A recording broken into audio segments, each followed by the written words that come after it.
Operation సింధూర్లో కీలకంగా వ్యవహరించిన Indian ఆర్మీకి చెందిన మహిళా అధికారి కల్నల్ సోఫియా ఖురేషీని అప్రతిష్ట పాలు చేసేలా ఉగ్రవాదుల సోదరి అంటూ మధ్యప్రదేశ్ రాష్ట్ర మంత్రి బీజేపీ సీనియర్ నేత విజయ్ షా చేసిన అనుచిత వ్యాఖ్యలపై విమర్శలు వెల్లువెత్తాయి.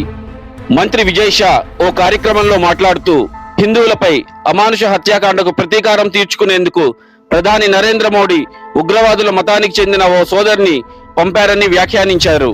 उन्होंने कपड़े उतार उतार के हमारे हिंदुओं को मारा और मोदी जी ने उनकी बहन को उनकी ऐसी की तैसी करने हमारे जहाज से उनके घर गए।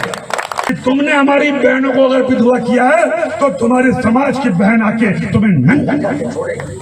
చివరకు మధ్యప్రదేశ్ న్యాయస్థానం జోక్యం చేసుకోవాల్సి వచ్చింది. కల్నల్ సోఫియా ఖురేషీపై వ్యాఖ్యలు చేసిన మంత్రి విజయ్ షాపై 4 గంటల్లోనే ఎఫ్ఐఆర్ నమోదు చేయాలని మధ్యప్రదేశ్ హైకోర్టు రాష్ట్ర పోలీసులను ఆదేశించింది. ఈ విషయాన్ని తమకు తాముగా పరిగణలోకి తీసుకున్న కోర్టు తీవ్రమైన క్రిమినల్ అభియోగాల కింద కేసు నమోదు చేయాలని డీజీపీ కైలాష్ మక్వానాను ఆదేశించింది. దీంతో అరెస్టు నుంచి రక్షణ కోరుతూ విజయ్ షా సుప్రీంకోర్టును ఆశ్రయించారు. మంత్రి వేసిన పిటిషన్పై భారత ప్రధాన న్యాయమూర్తి బిఆర్ గవాయ్ విచారణ జరిపారు. ఈ సందర్భంగా మంత్రిని తీవ్రంగా మందలించారు. ఆయన వ్యాఖ్యలు ఏమాత్రం ఆమోదయోగ్యం కావన్నారు. కల్నల్పై మంత్రి చేసిన వ్యాఖ్యలు అనుచితమైనవిగా అభివర్ణించారు. రాజ్యాంగ పదవుల్లో ఉన్న వ్యక్తులు ప్రసంగాలు చేసేటప్పుడు సంయమనం పాటించాలన్నారు.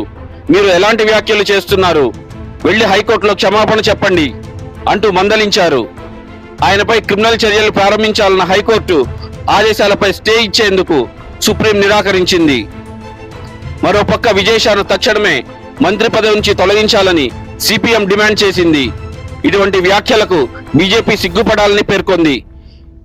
విద్వేష వ్యాఖ్యలు చేసే వారిని రక్షించే చర్యలకు ఎక్కడైనా స్వస్తి పలకాలని బీజేపీని డిమాండ్ చేసింది.